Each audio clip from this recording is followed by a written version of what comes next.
Dans l'entrée, ça sentait la poussière chaude et le plastique fondu. La lampe près de l'ascenseur s'est éteinte pendant un court instant.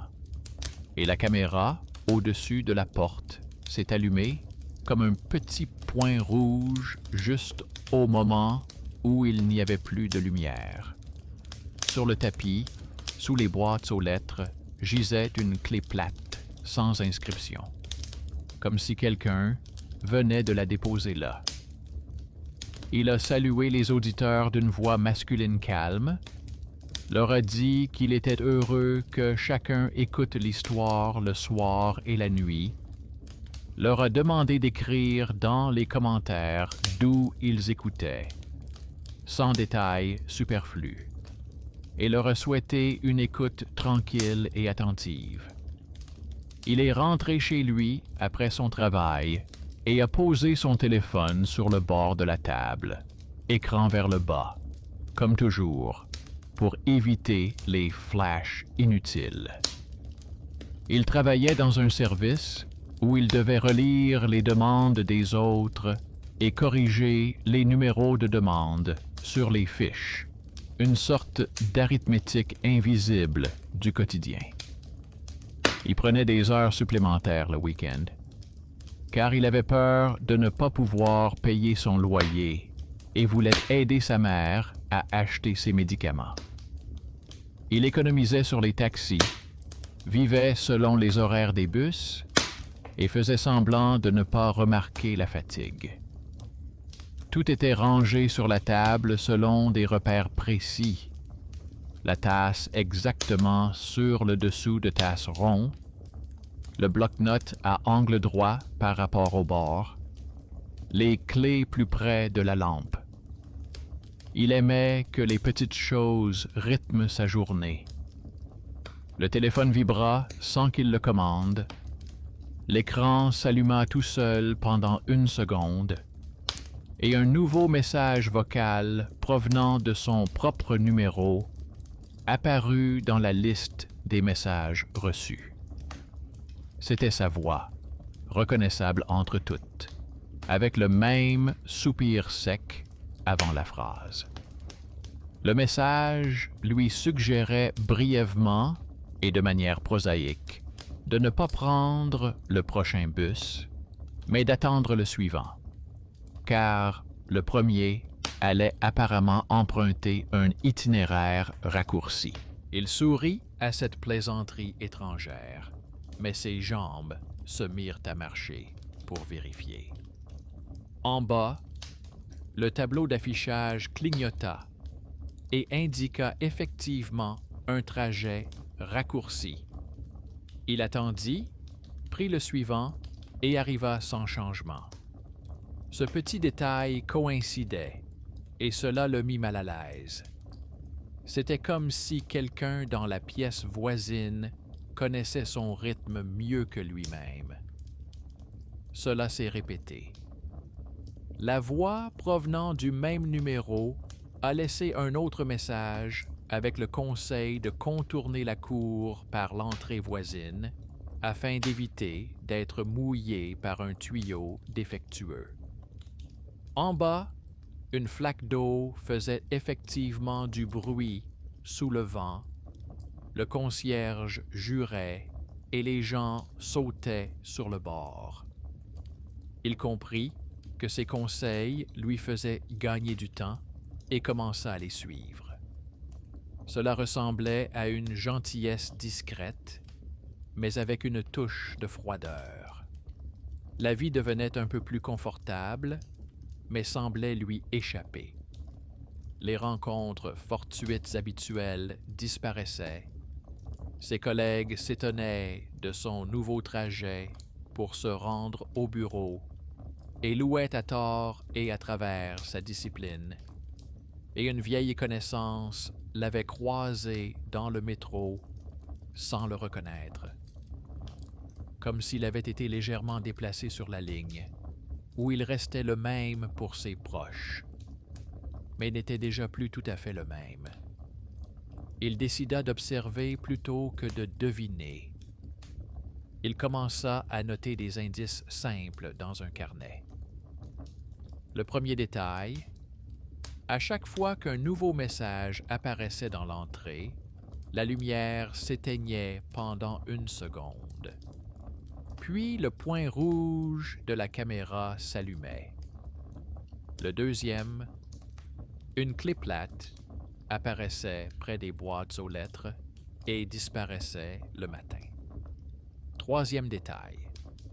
Les messages vocaux arrivaient lorsqu'il posait sa tasse exactement dans le cercle, comme si le capteur détectait la coïncidence des gestes. Quatrième détail. Le journal de l'interphone, accessible via le concierge, affichait tard dans la nuit une étrange ligne « Appel interne » sans numéro. Cinquièmement, après avoir écouté les conseils, son emploi du temps était systématiquement décalé de quelques minutes, ce qui lui évitait d'entendre des conversations fortuites, mais le conduisait accidentellement là où on lui soufflait des informations utiles. Il ne voulait pas tout transformer en mystère étranger et a fait un pas qui, dans ce genre d'histoire, marque souvent le début d'un thriller. Il a lui-même exacerbé la situation. Il a laissé son ancien téléphone de secours allumé et en mode enregistrement sur l'étagère de la cuisine, en dirigeant la caméra vers son appareil principal. La nuit, il attendit que la lampe au-dessus de la table projette une tache chaude, mit son téléphone principal en mode silencieux et plaça à côté un petit autocollant dans le coin de l'écran afin de voir les changements. Avant de se coucher, il a noté dans son carnet la position de la tasse, de la lumière et l'heure indiquée par l'horloge murale sans chiffre, en mots. Il a rêvé d'un bus lointain et d'une main étrangère gantée qui redressait la plaque au-dessus de l'ascenseur. Le matin, il a écouté l'enregistrement et a vu sur la vidéo comment, au milieu de la nuit, l'écran s'allumait lui-même pendant un instant avant que la lampe ne s'éteigne, et comment un minuscule voyant rouge de la caméra de surveillance se reflétait sur la vitre. Ce n'était pas réjouissant. Le message vocal est effectivement arrivé au moment où la lumière s'est éteinte.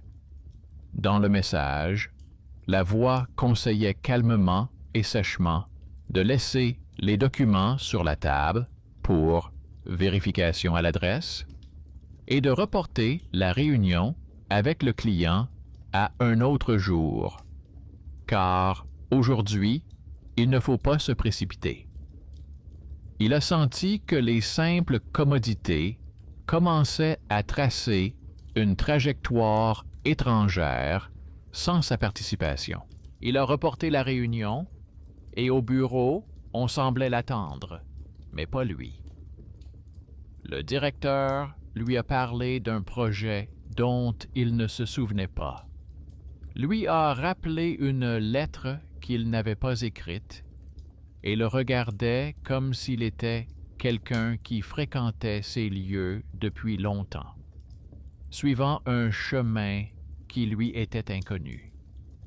Il s'est assis plus tard sur un banc à l'entrée et a commencé à creuser dans la direction opposée, à sa manière, sans Technobolt.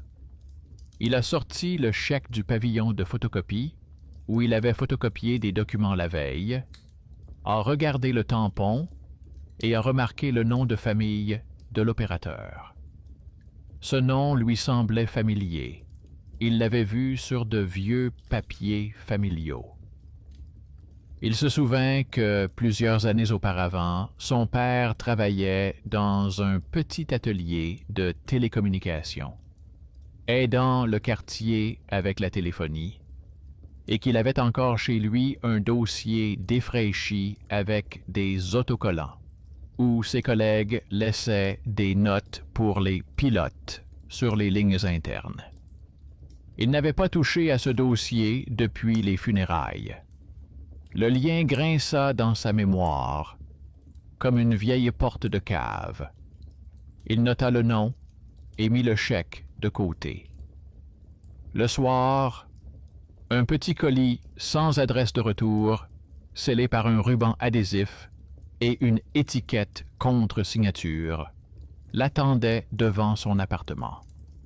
Il comprit qu'il s'agissait d'un piège habituel pour les curieux et ne tarda pas à l'ouvrir. Sous le contrôle de la caméra installée sur l'étagère de la cuisine, il apporta le colis dans la pièce, le posa sur la table et le recouvrit d'une feuille de papier vierge. Il nota l'heure dans son carnet. Il attendit que l'écran de son téléphone se rallume. Un message apparut à l'écran dans lequel une voix indiquait brièvement qu'à l'intérieur se trouvait un carnet important qui aiderait à briser le cercle vicieux. Il ne l'ouvrit pas. Il appela le concierge et lui demanda de noter dans le registre de l'immeuble l'arrivée du colis devant sa porte. Le concierge a marmonné qu'il allait noter la ligne. Il en aurait besoin plus tard, si jamais il y avait un litige. Il finit par sortir du placard un vieux classeur domestique avec les autocollants de son père. Il y trouva un mince carnet avec une écriture soignée où figuraient les adresses des entrées, les numéros des nœuds, les signatures canal d'essai, diffusion locale, lancement pour retenir l'attention. En bas, une note sèche attirait l'attention. Ne pas utiliser de numéro réel dans les appels d'entraînement. Dans le même carnet se trouvait une carte avec sa voix d'enfant, que son père avait enregistrée autrefois pour un test. Au dos figurait la date et le mot « modèle ». Il s'assit et comprit que les actes passés de sa famille ne revenaient pas dans le brouillard, mais sur papier. La bonté et la paresse d'autrui du passé avaient survécu jusqu'à ces nuits. Pour distinguer le mythe de la réalité, il mena une mini-enquête en plusieurs étapes. Il vérifia l'heure d'arrivée des appels vocaux dans le journal de l'interphone et remarqua une coïncidence entre la ligne « appel interne » et les premières secondes de l'enregistrement. Il se rendit chez le concierge et lui demanda une impression des 2 dernières nuits. Celui-ci, en grognant, lui a remis une étroite bande de papier où les intervalles étaient presque identiques à ceux de son carnet. Il a ensuite consulté la messagerie de son ancien service, où il était encore inscrit comme remplaçant, et a trouvé un courrier du service des ascenseurs concernant le diagnostic prévu des caméras. Il a comparé cela avec le clignotement du point rouge juste avant l'allumage de l'écran. Il ouvrit ensuite son profil dans la messagerie instantanée, où apparaissait parfois dans la liste de contacts des messages cachés de l'assistant système, et découvrit en bas une photo sans commentaire intitulée « Test interne ». Sa propre photo était associée à un ensemble de marques étrangères. Il en a conclu que quelqu'un regroupait dans un seul dossier une ancienne liste de diffusion éducative, le journal de l'interphone, la caméra de l'ascenseur et un modèle avec sa voix. Tout cela fonctionne lorsque l'adresse et le nom de famille, hérité du passé, coïncident. Il a demandé conseil à une personne fortuite, mais utile. Dans la maison voisine vivait un technicien de petite taille, que les voisins n'aimaient pas beaucoup à cause de son caractère acariâtre et de ses notes inutiles sur le mur. Cet homme avait autrefois réparé leur interphone en une soirée. Il lui a raconté la situation sans dramatiser, lui a montré l'impression du journal et les fiches du dossier. Le technicien a examiné attentivement les numéros de série, a dit qu'il y avait dans le sous-sol de leur immeuble une vieille armoire avec une connexion de secours qui n'avait peut-être pas été déconnectée, et a proposé de descendre avec lui le soir même. Il ne promettait pas de miracle, mais il avait la clé et l'habitude de réparer les défauts. C'était ce bienfaiteur inattendu qui, dans de telles affaires, vaut mieux que n'importe quelle explication. Avant le soir, il remarqua une autre régularité. Chaque conseil des voies lui faisait gagner 1 minute de trajet, mais lui ôtait un petit choix. Le kiosque habituel était fermé. Le barista n'était pas là. Son collègue prenait un autre chemin. Sa vie devenait lisse et vide. Il comprit que soit il mettait lui-même un point final, soit un système étranger le ferait à sa place. Il prit la décision d'augmenter directement le risque afin de trouver la source. Il ouvrit enfin le colis posé sur la table après avoir tout filmé. À l'intérieur se trouvait un mince carnet gris avec la même écriture régulière que dans le dossier de son père. Mais les lignes avaient été écrites par une autre personne. Le carnet contenait des titres de forme identiques, des horaires de nuit et des formules succinctes telles que « indice sur le bus »,« indice sur la porte »,« indice sur la rencontre ». En bas, écrit à la plume rouge, il y avait « activé si le nom et l'adresse correspondent ». Il ne ressentit pas de la peur, mais une colère évidente. Le soir, lui et le technicien descendirent au sous-sol. Il y régnait une odeur de fer froid et de vieille peinture.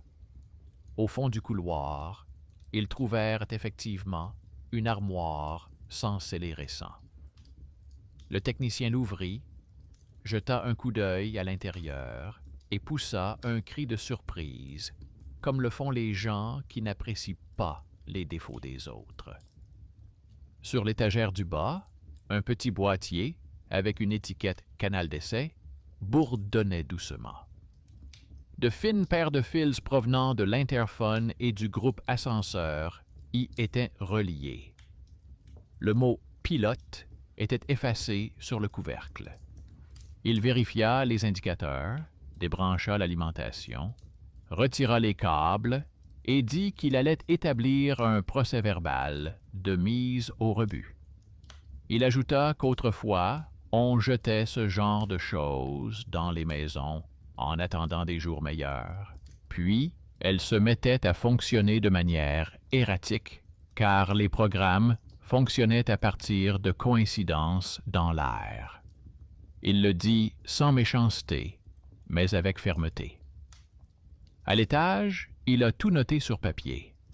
Le concierge a ajouté dans le journal une note indiquant que l'ancien boîtier avait été retiré telle nuit, avec ses propres mots. Il est rentré chez lui léger et vide, comme après un grand nettoyage. Il pensait que cela suffirait. Mais tard dans la nuit, l'écran s'est rallumé. Il reçut un long message vocal, le plus long de tous. La voix sur le message était la sienne, mais légèrement plus âgée, et parlait avec le ton d'une personne habituée depuis longtemps à diriger. Le message était laconique. La voix affirmait que tout était réparé, on pouvait se reposer, que le plus difficile était déjà fait. Ensuite, une notification du messager est apparue. Il était proposé d'ajouter un nouveau contact avec son nom et sa photo. Mais sur la photo, l'homme avait 1 ou 2 ans de plus et ses yeux étaient différents. Il ressentit un vide dans sa poitrine, comme dans un ascenseur entre 2 étages, lorsque la lumière s'éteint. Il comprit que l'armoire déconnectée n'était qu'un bout du réseau. Quelque part au-dessus, il restait un programme qui vivait grâce à d'anciennes connexions et portait son nom comme un masque. Il s'assit à la table, remit la tasse exactement sur le cercle, posa tous les papiers à côté et nota brièvement l'essentiel. L'acte passé de sa famille lui était revenu par le biais du nœud d'apprentissage. Un bienfaiteur inattendu l'avait aidé à retirer le fer. La nuit avait montré qu'il y avait un autre circuit à l'étage qui le considérait comme une ressource. Pour y faire face sans compte de fées, il faudra ceux que l'on n'écoute généralement pas. Le concierge avec son journal, le technicien avec sa clé, le coursier qui connaît les marques sur les autocollants, la fille du service d'assistance capable de désactiver un lien en une seule ligne, et sa propre attention patiente, plus forte que le statut. Il a décidé de continuer dans cette voie, sans se disputer avec la maison, mais en la récupérant pour lui-même. Et à ce moment précis, la caméra dôme près de l'ascenseur a clignoté une fois dans l'obscurité totale, comme pour acquiescer. Le jeu continue, mais c'est lui qui fixe désormais les règles. Il se mit à vivre à côté de son propre téléphone, comme à côté d'un nouveau voisin, et cherchait dans chacun de ses gestes la limite qu'il ne voulait pas franchir. Le long message promettant que tout était réglé le troublait, et l'invitation à ajouter un nouveau contact avec son nom et des yeux étrangers sur la photo restaient suspendus au-dessus de lui comme un ressort délicat. Il désactiva toutes les autorisations, retira la carte de l'appareil et laissa celui-ci dans le tiroir de son bureau, posant dessus une vieille règle en bois provenant du dossier de son père, comme si l'on vérifiait la solidité du couvercle. Il sortit du placard un vieux téléphone à touche qu'il avait autrefois conservé pour ses voyages et y inséra une carte de rechange enregistrée à un tarif normal, sans supplément. Il se demandait si la voix le suivrait sans carte SIM à travers la maison, à travers ses mêmes nœuds, ou si elle se tairait lorsqu'on lui retirerait son fil conducteur habituel. Le premier jour s'est déroulé sans incident. Les voix ne sont pas venues. À l'arrêt de bus, le panneau indiquait le bus sans ajout superflu. Il n'y avait pas de ligne vide dans le journal de l'interphone et le concierge, à qui il avait pris l'habitude de dire bonjour en premier, a remarqué que la nuit avait été calme. Il s'est rendu au pavillon de photocopie et a demandé à imprimer, à partir de ses emails, les photos des anciennes cartes du dossier de son père et les scans des appels de l'interphone. afin de tout conserver sur papier. L'opérateur, ce même jeune homme dont il connaissait le nom grâce au tampon étranger, lui dit que l'imprimante avait tendance à coincer le papier fin, mais qu'il allait essayer de le faire passer lentement. Il n'aimait pas les longues conversations, mais il a lancé une petite phrase pour dire qu'il y avait eu des moments où il connectait des exemples tirés de la vie au pilote régional, puis oubliait de les retirer. Il n'y avait dans sa voix aucune envie d'expliquer, seulement la connaissance lasse des erreurs des autres. Il prit les impressions et sentit 2 rouages s'emboîter. La fiche de son père et celle d'aujourd'hui, sortie des mains d'un jeune homme. Vers le soir, un appel vide avec un bref fond sonore de silence arriva sur le vieux téléphone à touche. Il n'eut pas le temps de répondre. L'appareil indiqua simplement « Appel sans numéro » et se tut.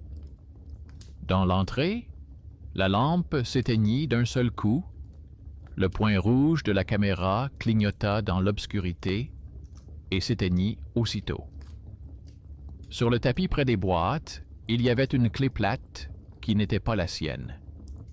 Il ramassa la clé, la serra dans sa paume et la porta au concierge, qui remarqua avec agacement que quelqu'un traînait ce genre de clé dans l'entrée depuis des jours. Le concierge nota dans son carnet « Clé sans nom, ramassée, tel jour, à telle heure, dans la soirée. » Il sentit le chronomètre invisible en lui se calmer. Lorsque la peur apparaît sur le papier, elle cesse d'être toute puissante. Il est rentré chez lui avec une mission claire. Comprendre comment un nouveau numéro à son nom avait pu apparaître alors qu'il ne l'avait pas créé. Pour cela, il y avait 2 endroits dans la ville. Le premier était le bureau des communications, où l'on se rendait généralement pour changer de carte et remplir des formulaires.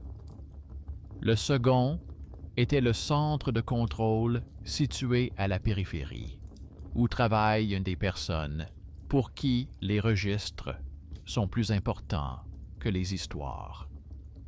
Il choisit le second.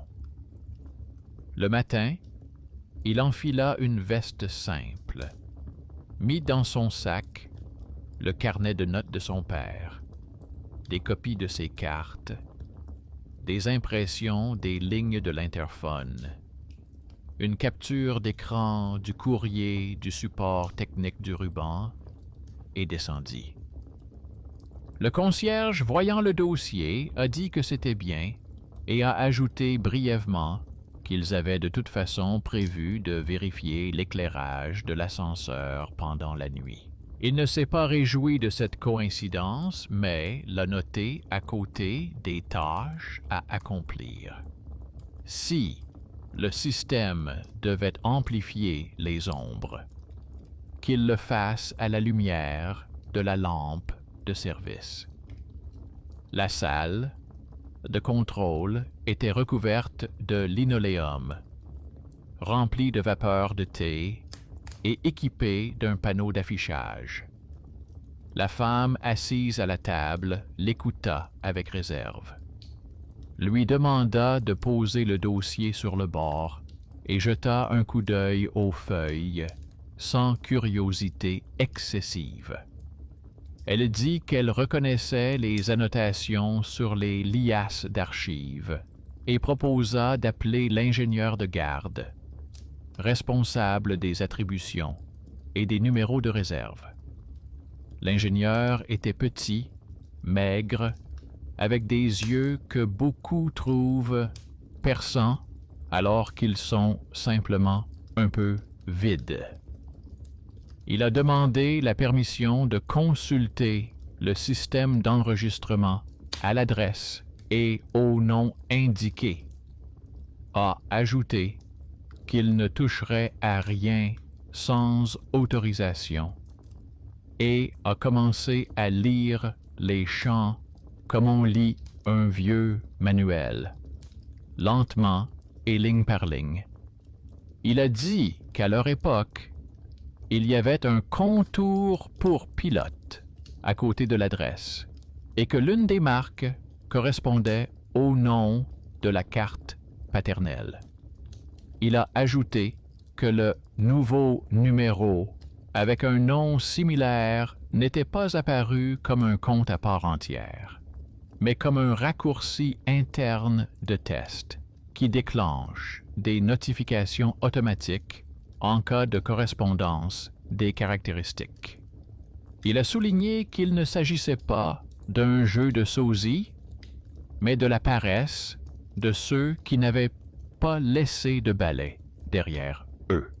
Il a proposé, dans le cadre de ses compétences, de supprimer tous les raccourcis de service, de supprimer les abonnements automatiques, d'arrêter les pings internes, d'envoyer une note de service aux archives et de lui remettre un certificat de suppression des liens internes.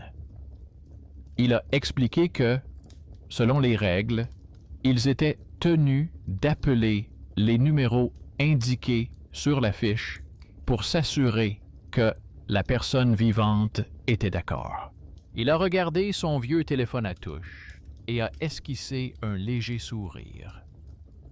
Parfois, un simple combiné sorti d'une vieille armoire vaut mieux que n'importe quel écran. Il a noté dans le journal les mots « La personne est d'accord » et a inscrit la date du jour en lettres. C'est ça, le travail d'un bienfaiteur sans cap. Les bonnes fenêtres dans le bon ordre. En revenant du poste de contrôle, il remarqua une autre régularité qu'il n'avait pas remarquée auparavant. Avant que les indices n'apparaissent, de petits signes se produisaient dans l'immeuble. L'ascenseur s'arrêtait à leur étage pendant 1 seconde sans qu'on l'ait appelé. Quelqu'un touchait la poignée de sa porte dans le couloir et s'en allait aussitôt. En bas, dans la niche du vide-ordures, il y avait une brève odeur de brûlé. Il comprit que le réseau qui recueillait les indices, pour lui, ne se trouvait pas seulement dans son téléphone et dans la cave. Il ajoutait de petits signaux sur son chemin pour que l'événement soit plus facile à accepter. C'était une pensée inquiétante, mais pas magique. Cette pensée exigeait des clés, des lignes écrites sur papier et 2 ou 3 personnes sans fonction officielle. Jusqu'au soir, il nota des détails dans son carnet. L'heure à laquelle la porte de la réserve claqua, le moment où la lampe et le point rouge de la caméra clignotèrent simultanément, les autocollants sur la vieille feuille avec le cliché, qu'il finit par sortir du colis et transférer dans un dossier. Dans la section « Affaires », 2 lignes sont apparues. Vérifier le local électrique dans leur entrée et parler au concierge, qui est responsable du vide-ordures le jeudi, lorsque la niche sentait le brûler. Il a choisi la première option. La porte du local électrique était verrouillée et on ne pouvait pas y entrer comme ça.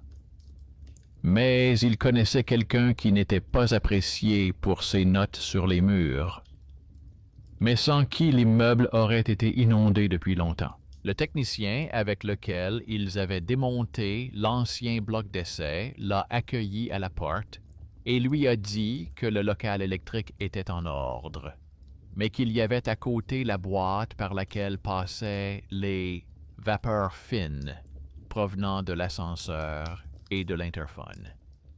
Il a dit qu'elle était vide, mais a avoué que l'armoire analogique voisine n'était pas encore scellée.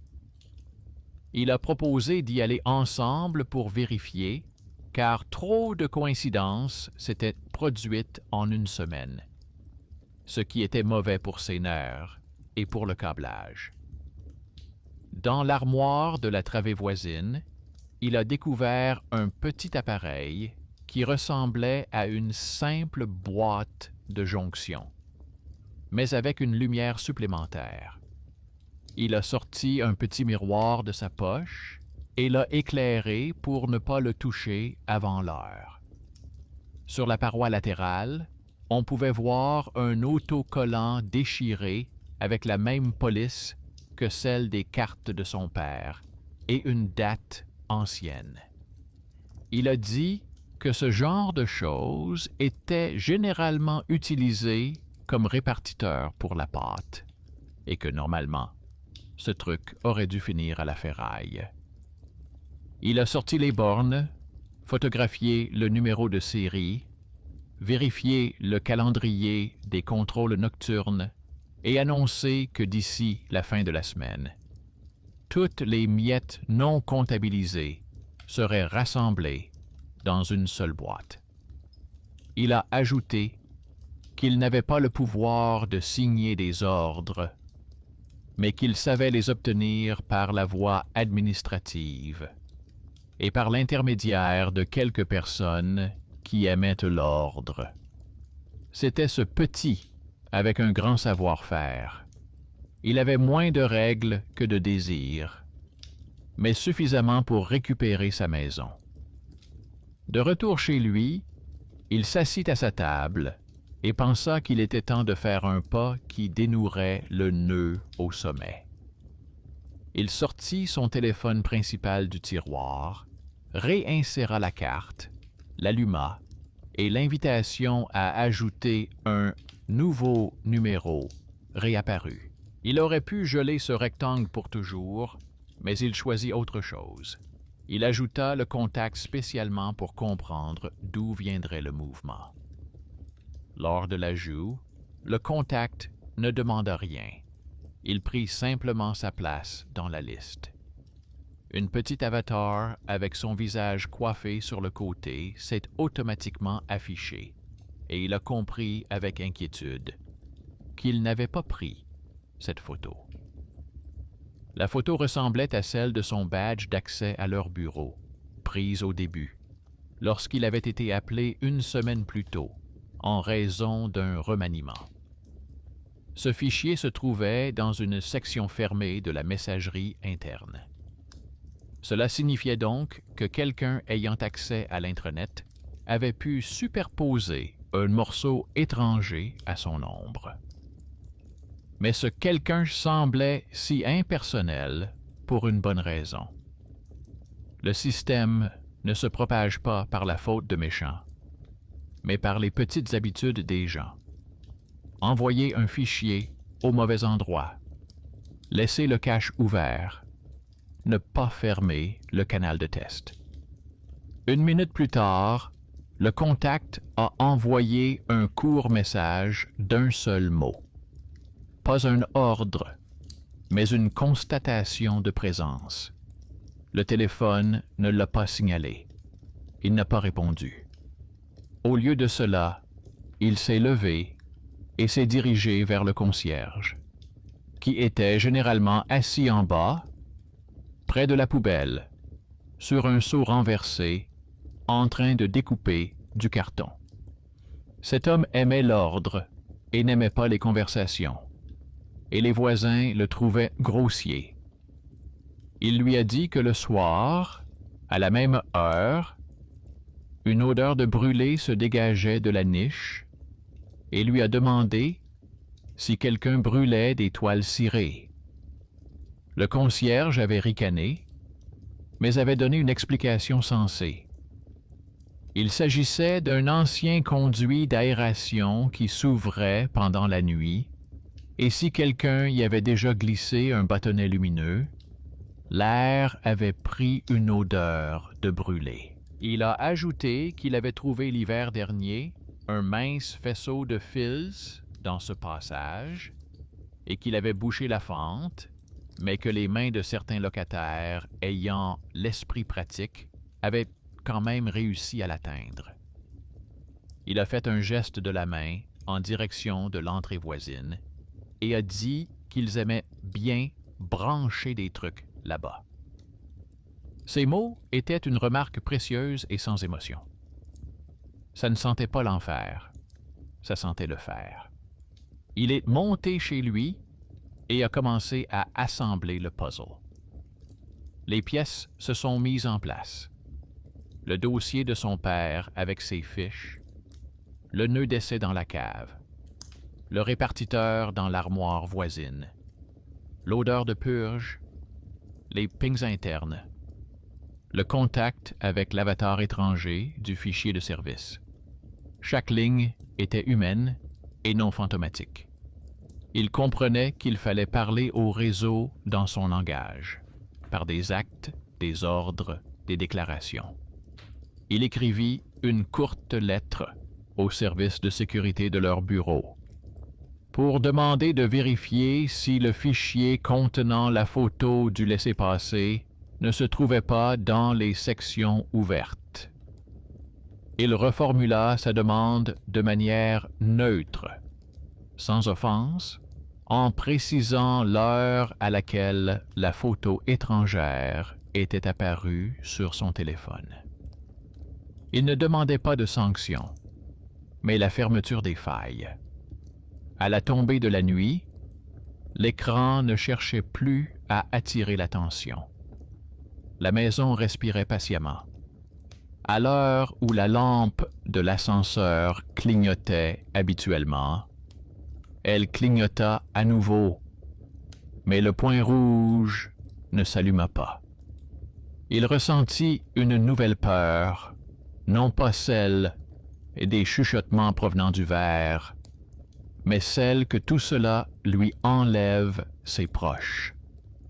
Il ne voulait pas effrayer ceux qui l'aidaient, le technicien, le concierge, le gardien, le répartiteur, la bibliothécaire, qui avait promis de lui trouver le manuel qu'il cherchait sur le pilote régional. Il s'allongea et entendit le silence chaleureux de la vie quotidienne. La bouilloire respirait doucement. L'interphone était silencieux. L'ascenseur ne soupirait pas inutilement. Le matin, lorsque la lumière se répandit dans les escaliers, la réponse du bureau arriva.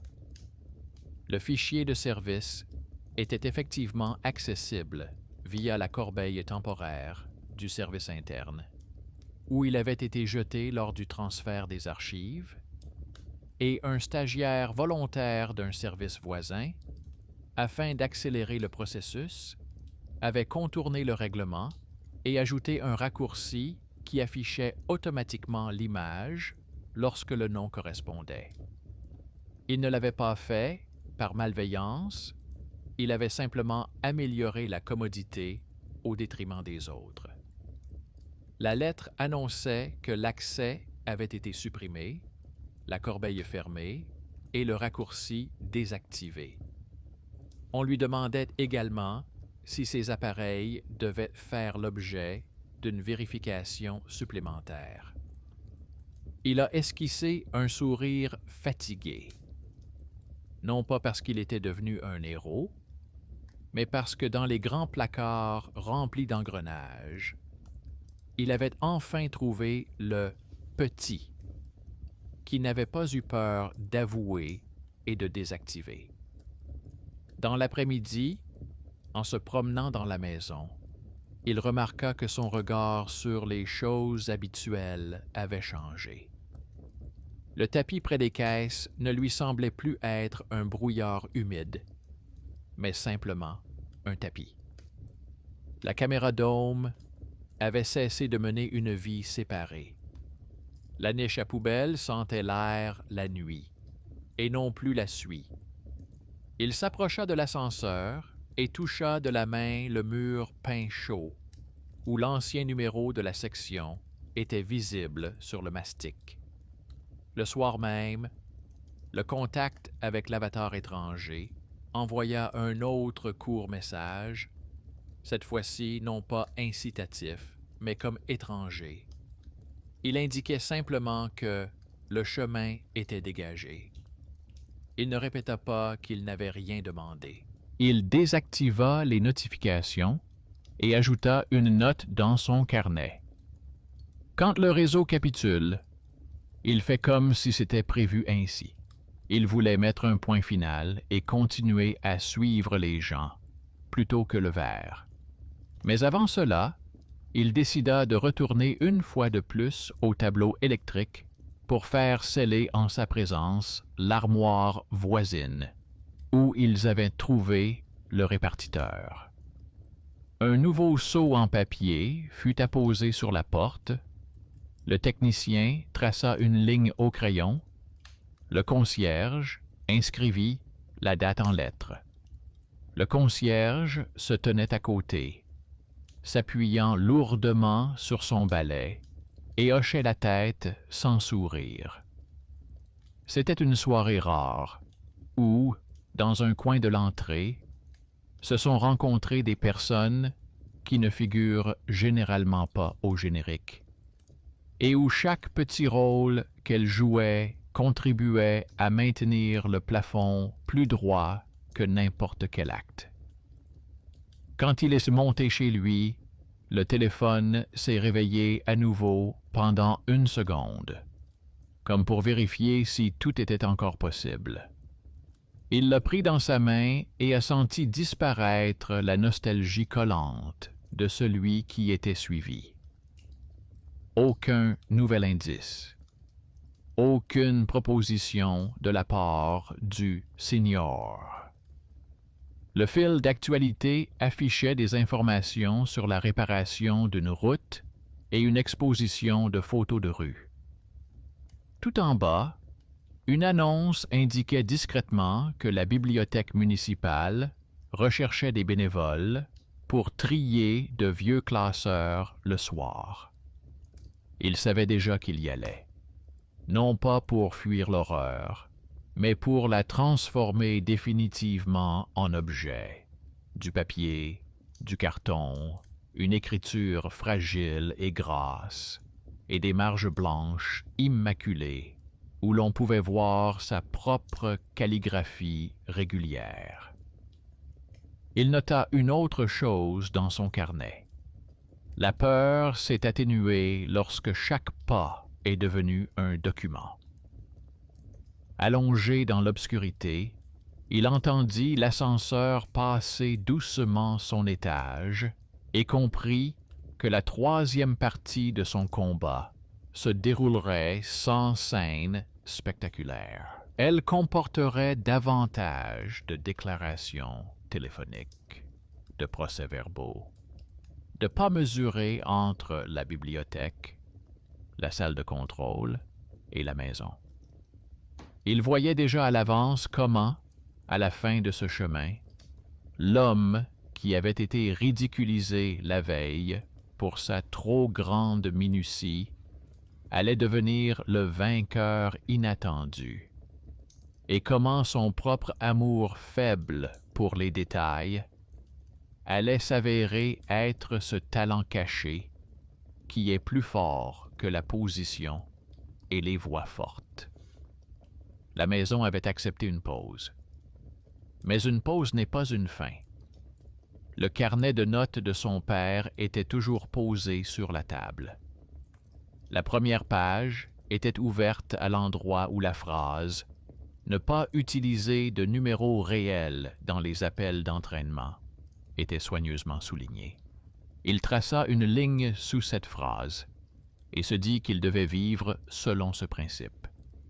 Il arriva à la bibliothèque en fin d'après-midi et s'assit à une longue table à côté des cartons dans lesquels bruissaient de vieux classeurs. La laborantine posa à côté de lui un mince cahier pour prendre des notes et lui proposa de les trier avec précaution afin de ne pas déchirer les reliures. Il sortit de la boîte plusieurs brochures minces portant les marques de l'atelier. Les feuilles étaient sèches, légèrement brillantes par endroits à cause des doigts des années passées. Au dos d'une brochure, il vit une écriture familière, des lettres soignées, comme dans le dossier de son père. Les mêmes formules courtes, le même ton sec, sans adjectif. En bas, il y avait une note stipulant que les dossiers pédagogiques devaient être conservés séparément des adresses réelles. Et à côté se trouvait un petit tampon rectangulaire qu'il avait déjà vu sur l'étiquette du colis. Le dossier se referma sans mystère, papier contre papier. Un stagiaire timide s'approcha de la boîte. On l'ignorait souvent dans la salle, car il parlait doucement et ne comprenait pas les blagues des autres. Le garçon demanda s'il avait déjà vu de tels tampons et dit qu'il savait vérifier les marques dans le registre municipal des équipements à l'aide de cartes ouvertes. Il tendit son téléphone avec la carte et montra les nœuds graphiques du quartier où se trouvaient les appareils avec des numéros de série similaires. Parmi les nœuds, leur maison et celle d'à côté brillaient. Le stagiaire était considéré comme superflu dans le département, mais ses yeux voyaient mieux que beaucoup d'autres. C'était un héros méconnu qui ne se mettait pas en avant, mais qui voyait l'essentiel dans les brouillons. Il a remercié et a noté une nouvelle ligne dans son carnet. Le registre donne une correspondance par numéro de série au niveau du quartier. Cela signifie qu'en plus du tableau d'affichage de la rue et du sous-sol de l'immeuble, il reste au moins 2 nœuds dans la chaîne. Il ne voulait pas courir à l'aveuglette dans la ville. Il a choisi de se déplacer sur le papier. Il avait déjà reçu de la part du centre de contrôle une attestation de retrait des étiquettes de service de son adresse. Il fallait maintenant fermer la partie extérieure et corriger les schémas internes de leur immeuble. Pour la partie extérieure, il avait un stagiaire du centre d'écran qui, la dernière fois, avait rayé le lien avec l'arrêt. Pour l'intérieur, il avait un technicien avec des clés et un concierge qui avait l'habitude de tout noter dans ses carnets. Pendant la nuit, un autre appel muet est arrivé sur le vieux téléphone à touche. Il n'a pas eu le temps de répondre, mais l'appareil a émis un bref flash et s'est calmé. Au même moment, dans l'entrée, à la jonction des escaliers, une ombre a légèrement vacillé et a disparu, comme les gens disparaissent dans un virage si on ne les appelle pas. Il ne courut pas vérifier. Il s'approcha du Judas seulement quelques minutes plus tard et vit un couloir vide, un tapis bien placé, une lumière qui ne tremblait pas. Il retourna à sa table, non pas parce qu'il avait cessé d'avoir peur, mais parce que la peur avait cessé de lui donner des raisons d'avoir peur. Le matin, il s'est rendu auprès du stagiaire au centre des écrans et lui a remis une copie de la correspondance du registre. Le stagiaire s'est penché sur le document, a agrandi la carte, a déclaré qu'il voyait où se trouvaient les 2 nœuds de la même ligne de série et a promis de rédiger une demande officielle pour le retrait complet du pilote des couches régionales. Le stagiaire n'avait pas le droit de réactiver tout le réseau, mais il avait le courage de recueillir des signatures. Il a demandé d'attendre dans le hall et est revenu peu après avec une feuille de papier sur laquelle était inscrite une ligne sèche indiquant la désactivation temporaire des insertions locales sur 2 nœuds. En bas, la signature de l'ingénieur de garde. À côté, le cachet du centre. En haut, le numéro de la demande. Le papier sentait le toner et apportait une régularité qui manquait tant aux nuits. De retour chez lui, il est descendu au sous-sol. Le technicien lui a montré que l'armoire voisine était déjà scellée et que les bornes avaient été déplacées, tandis que le répartiteur avec une lumière en trop était dans une boîte, attendant d'être emporté à l'entrepôt. Le concierge lui a tendu un cahier avec de courtes lignes. Jour, heure, sac, purge, absence d'odeur de brûlé. Tout était écrit en lettres. Le thriller domestique cessait de bouger là où les coins noirs étaient noués par de simples nœuds. Il ne restait qu'une seule partie instable, le nouveau numéro avec son nom et son avatar provenant d'un fichier interne. Sur l'écran des contacts, il était suspendu comme une masque, comme un profil étranger découpé, qui regardait presque avec les mêmes yeux. Ce soir-là, il décida de ne pas fuir le contact, mais de le mettre en lumière. Il a décrit la situation dans une courte lettre adressée au service de protection des données de leur bureau. Il a joint une capture d'écran du contact, la lettre du dispatching, une copie du certificat de retrait des étiquettes, la liste des actions avec les écrans de rue, les liens vers les registres avec les numéros de série, une copie de la ligne de la bibliothèque indiquant ne pas utiliser de numéro réel. Il n'a pas demandé de sanction, mais un audit. Il a expliqué que ces messages vocaux arrivaient à des moments où il y avait des coïncidences avec le journal de l'immeuble et le tableau d'affichage dans la rue, et qu'il ne s'agissait pas d'une mauvaise intention de la part de quelqu'un, mais d'un ancien réseau qui ne connaît pas de frontières. Il a demandé que plus aucun nom de famille ne soit associé à des chuchotements éducatifs qui poussent les gens vers un vide confortable.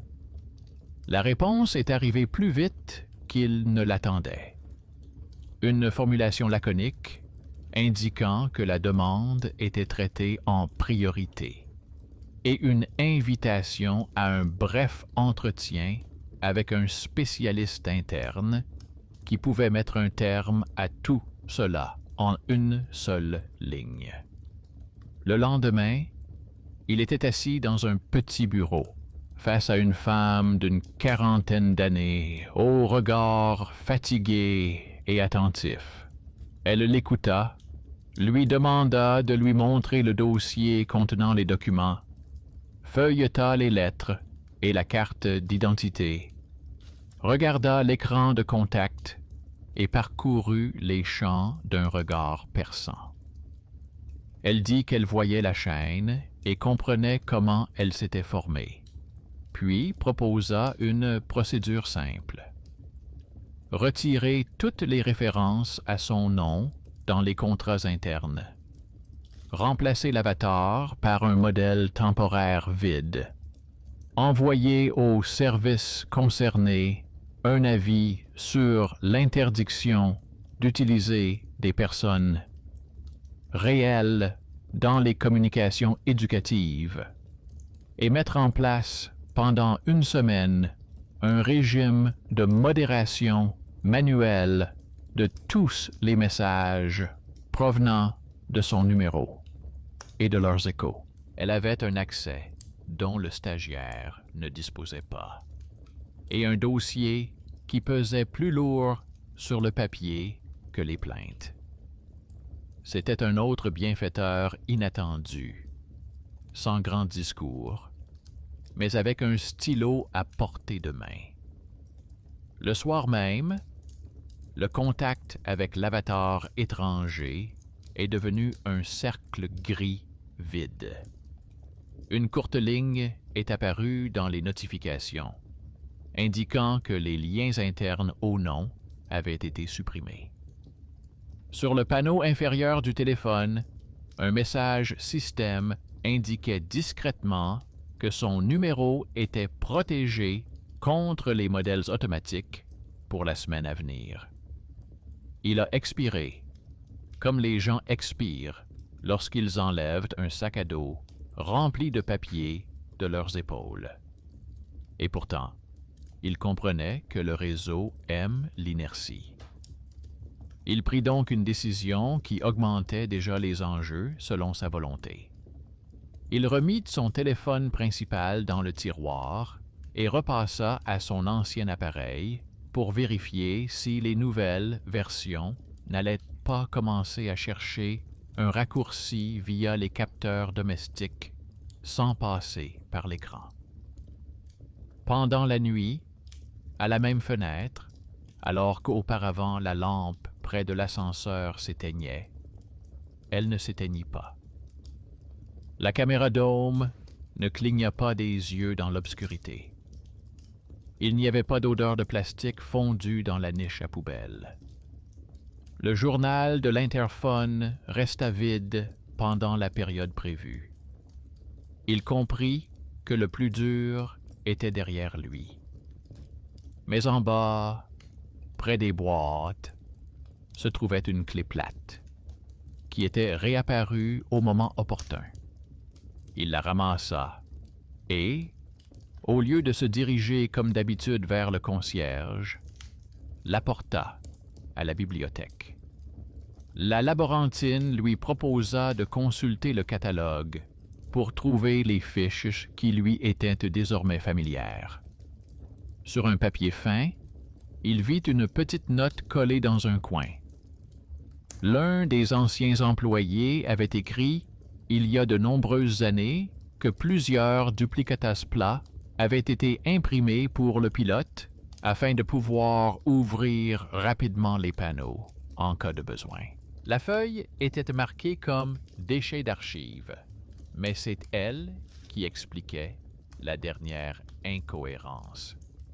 Les clés erraient dans le quartier et revenaient comme des bouées après chaque vague. Il a mis la clé dans un sac transparent, a ajouté une note indiquant l'heure à laquelle il l'avait trouvée, l'a laissé au concierge et lui a demandé d'afficher à côté une annonce demandant de remettre les clés anonymes pendant la journée. Le concierge a grimacé, mais il l'a fait. Le soir, un stagiaire du centre des écrans est venu et a dit que leur demande avait été acceptée, que les nœuds avaient été supprimés et qu'un court chapitre avec des exemples serait ajouté au manuel pour les débutants, énumérant les erreurs du pilote de quartier et la manière simple de les corriger. Le stagiaire ne souriait pas largement, mais sa voix avait cette rare sérénité que l'on retrouve chez ceux qui voient que leur travail a trouvé sa place dans l'histoire. Il décida de vérifier à nouveau le nouveau numéro. Le contact restait silencieux, affiché sous forme de cercle gris. L'historique des appels était vide depuis 2 jours. En bas de l'écran, seule une note de la bibliothèque concernant le recrutement de bénévoles pour le week-end brillait discrètement. Il posa le téléphone sur le bord de la table et, pour la première fois depuis longtemps, ne le recouvrit pas de papier. La lampe au-dessus de la table était allumée, sans mettre sa patience à l'épreuve. Il se servit une tasse de thé et ouvrit le carnet de son père à la page où était soulignée la phrase interdisant les numéros réels dans les appels d'entraînement.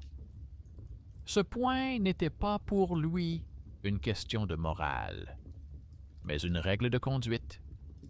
Pas un miracle, pas de la colère, pas une vengeance. Juste un ordre que ses mains respectaient. La nuit, un autre événement sec est survenu, pas effrayant, mais définitif. Dans la boîte aux lettres se trouvait un document officiel du centre de contrôle avec un cachet. Il énumérait les nœuds déconnectés, indiquait le numéro de série, marquait la radiation, avec une référence aux archives.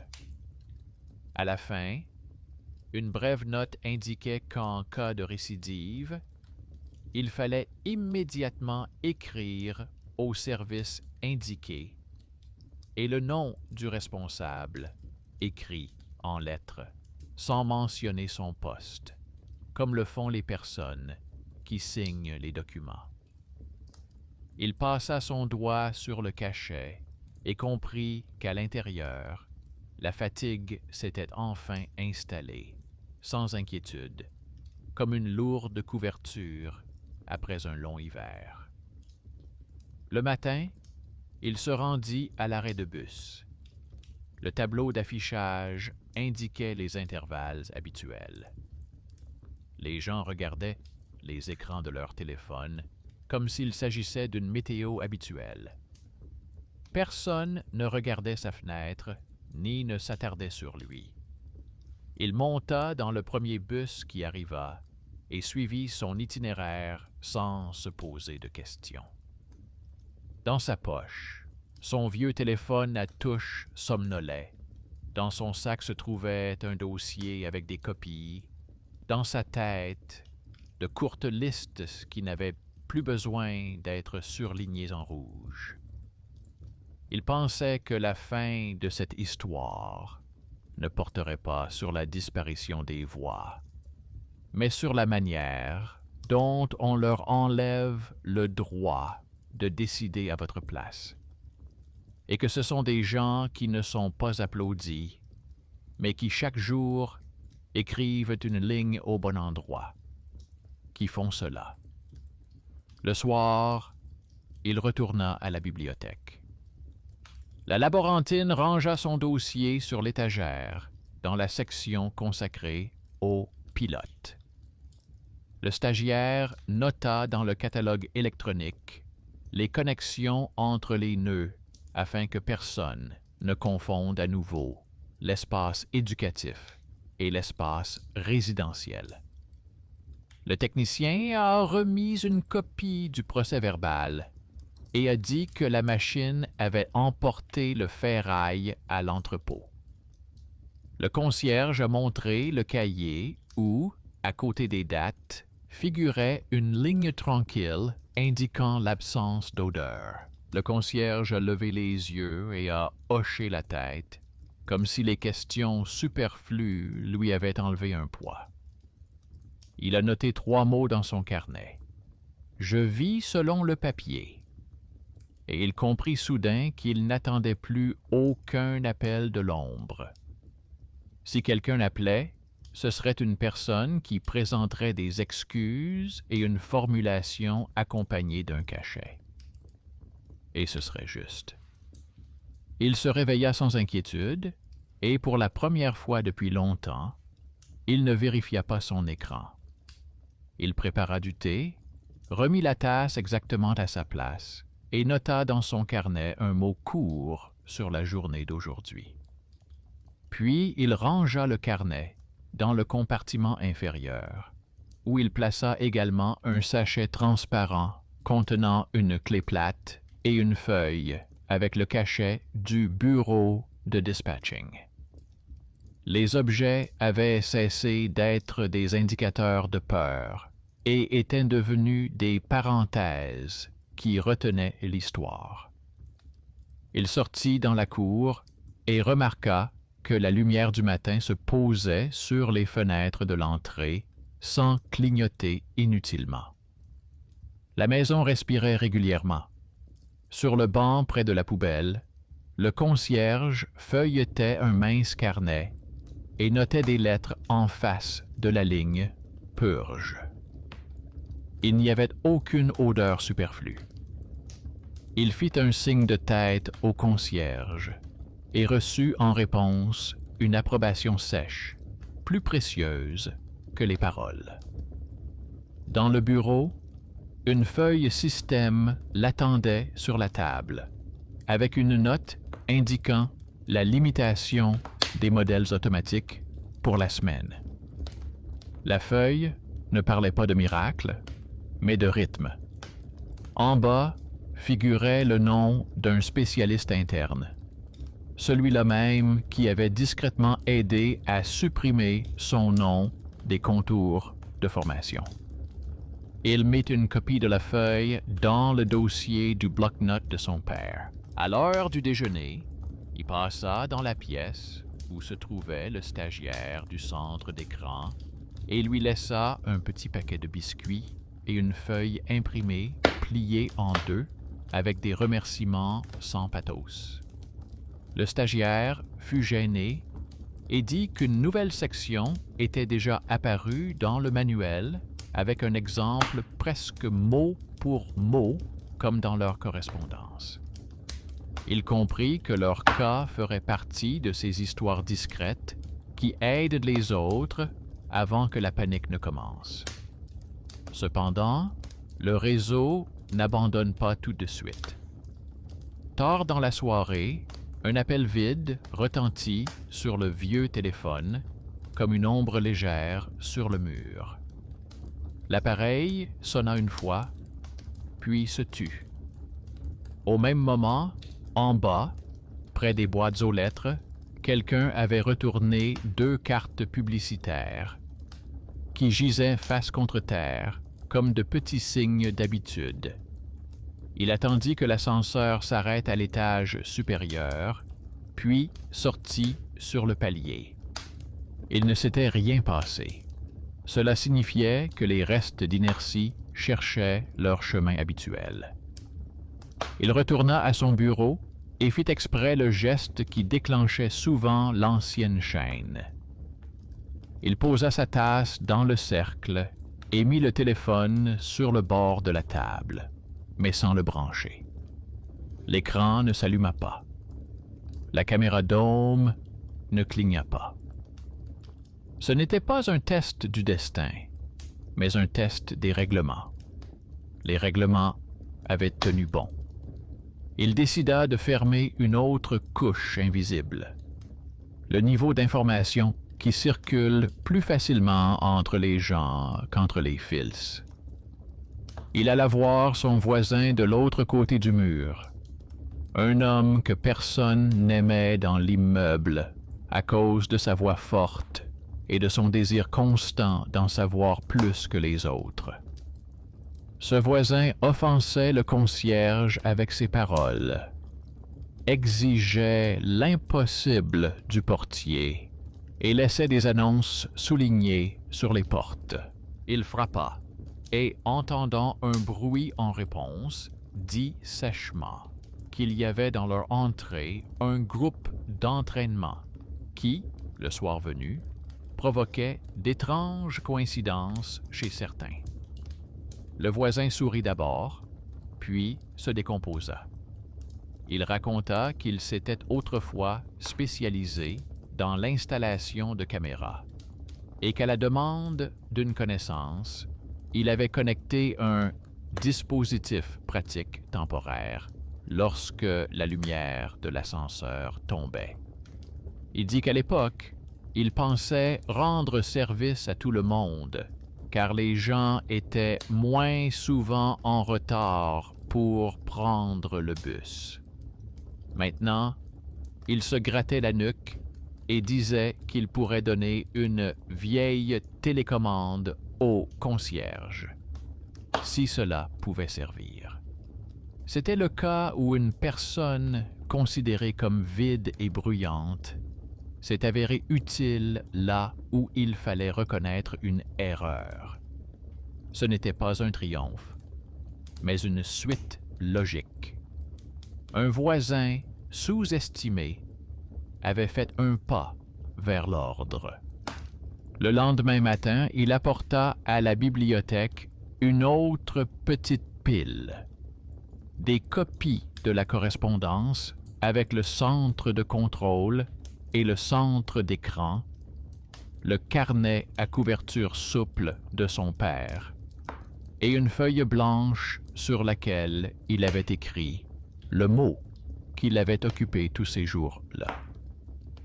La laborantine a esquissé un sourire et a dit que ces documents seraient classés dans la section consacrée aux pilotes pédagogiques régionaux et qu'avec le temps, quelqu'un rédigerait une note méthodologique à partir de ces documents afin que les nouveaux employés ne confondent pas la maison avec la salle de classe.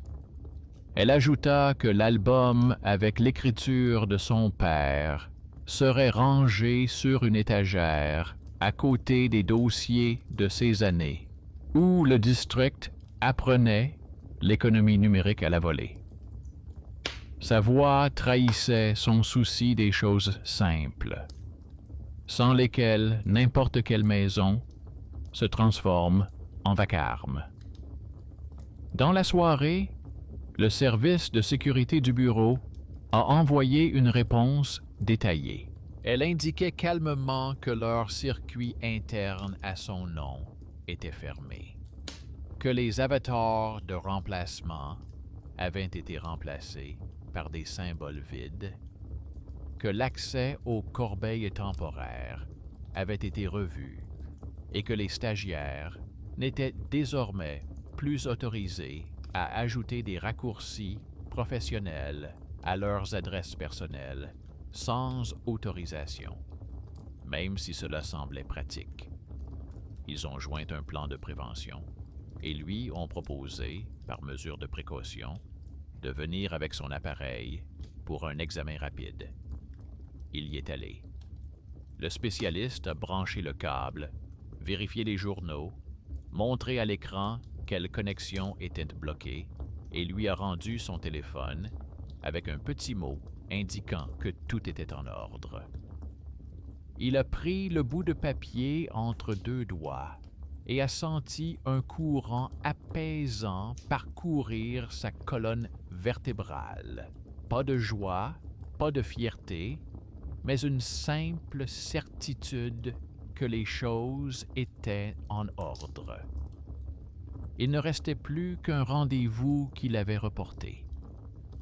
Il se rendit chez sa mère et lui rapporta une partie du dossier, non pas comme un fardeau, mais comme un élément de l'histoire familiale. Sa mère regarda les lettres soignées de son père et dit qu'autrefois, il ramenait à la maison des fiches similaires, car il économisait désespérément le papier. Elle se souvint qu'il disait que les affaires scolaires ne devaient pas entrer dans la maison, et comment il parlait des gens qui aimaient le confort plus que l'ordre. Il n'y avait pas de reproche dans son rappel, mais plutôt un souvenir soigneusement conservé, sans exclamation.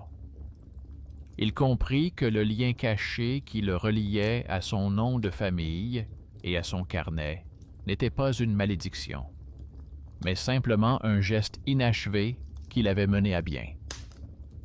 Les jours se déroulaient comme les jours ordinaires aiment se dérouler.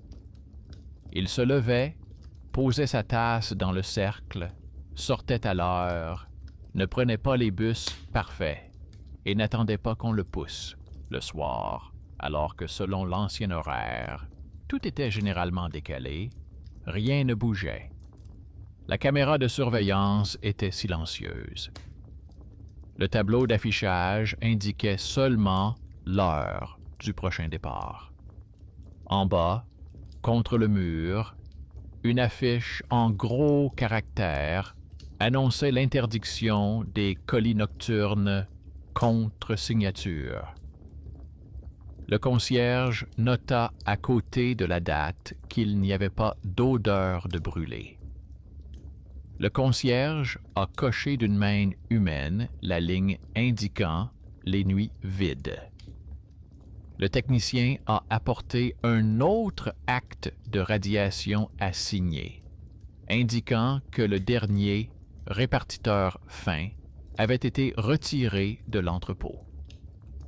Le stagiaire a envoyé une courte lettre sans fioriture, dans laquelle il indiquait que leur exemple dans les documents pédagogiques portait un numéro qu'il ne fallait pas oublier et que désormais, lorsque le nom correspondait à l'adresse, le système ne demandait plus d'autorisation, mais fermait automatiquement la fenêtre.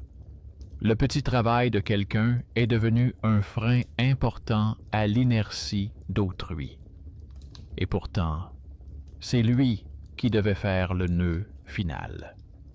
Sur son téléphone, il y avait toujours ce cercle gris vide qui avait autrefois prétendu être sa version supérieure.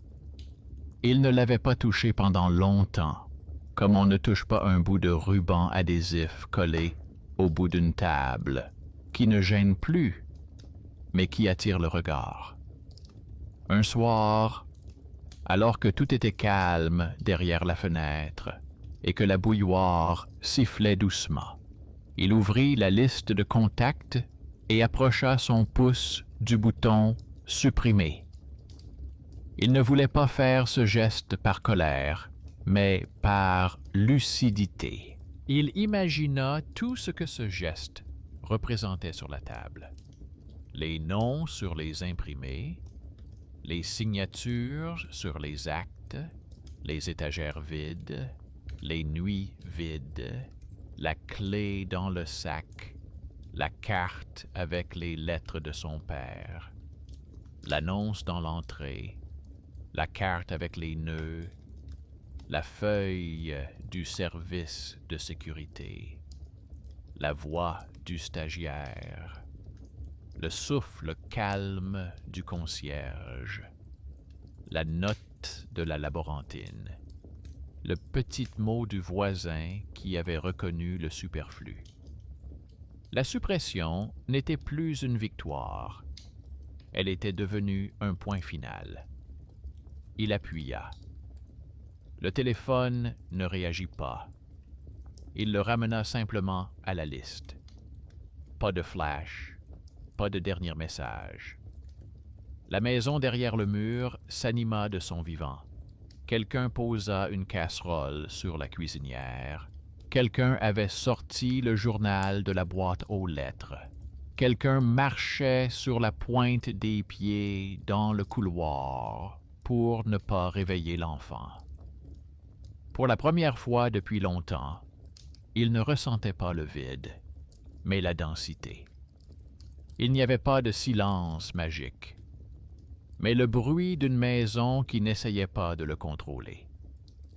Il posa le téléphone sur la table et se prépara à aller à la bibliothèque. En chemin, il rencontra le facteur, qui connaissait déjà leur immeuble et n'apportait rien contre signature la nuit. Le facteur lui dit que désormais, leur système comportait une simple mention. Si quelqu'un demandait à laisser un colis à leur domicile sans préciser l'appartement, le système demanderait une confirmation à la concierge.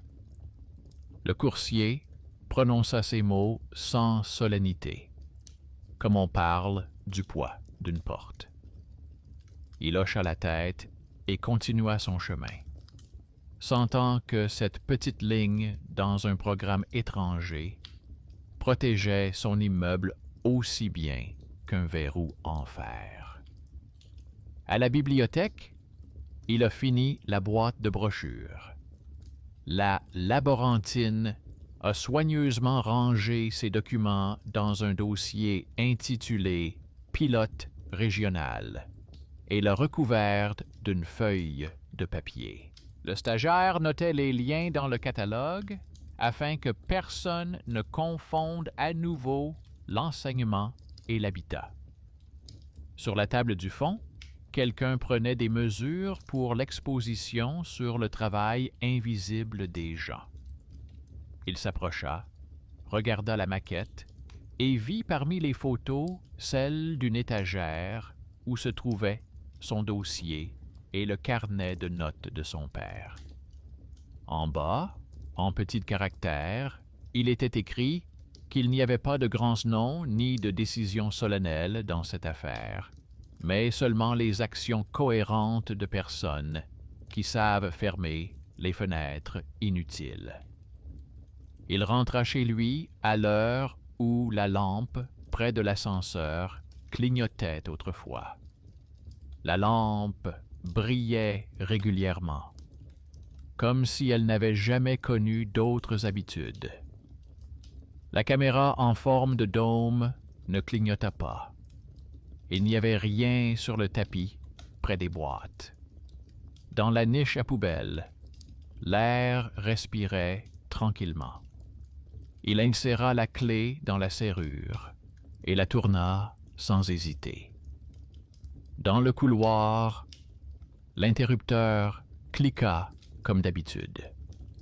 Sur la table, où se trouvaient habituellement les indices laissés par d'autres, reposait son cahier avec les premières lignes de ses observations, rayées au crayon gras. Il passa sa main sur ces lignes et ajouta 3 mots en bas pour résumer, sans moralisation, sans virgule, comme dans les bons titres. La justice ici n'était ni un jugement, ni une vengeance. C'était un ordre qui reposait sur les relations entre les personnes et les choses. Avant de se coucher, il jeta un dernier coup d'œil par la fenêtre et aperçut le panneau d'affichage de la rue. Les messages habituels s'y succédaient à toute vitesse. L'heure du prochain bus, la météo, une annonce d'excursion. Pas un mot à son sujet. Il sourit et se rendit compte que son sourire ne remontait pas ses coins, mais se posait simplement sur son visage comme un pli régulier. Il ferma la fenêtre, posa son téléphone sur le bord de la table, sans le recouvrir de papier, enfila un vieux t-shirt et se coucha. La maison claqua la porte de la buanderie quelque part en bas et se calma. Il pensa qu'il retournerait à la bibliothèque le lendemain, qu'il verrait sa mère, qu'il sortirait le tapis poussiéreux dans l'escalier et qu'il passerait l'aspirateur sur le rebord où la lumière s'accumulait habituellement. Le terrible avait cédé la place à l'utile, et l'utile occupait désormais une place égale dans sa soirée. Par habitude, il tendit tout de même l'oreille dans le silence, attendant une note mineure. Mais en réponse, il n'entendit que le rythme tranquille de la maison. Et dans ce rythme, il n'y avait plus de place pour la voix de la version étrangère. Si cette voix devait réapparaître un jour, ce ne serait que sous une seule forme. Dans un enregistrement audio d'archives, avec une signature, une date et une brève note indiquant d'où venait la chaîne et comment elle avait été fermée. Il s'endormit sans attente et sans miroir. Et le matin, il se leva sans être ni un héros ni une victime. Il s'est levé en tant qu'homme qui a appris à garder le jour sur la table avec des objets, et la nuit avec les noms de ceux qui sont responsable de la lumière.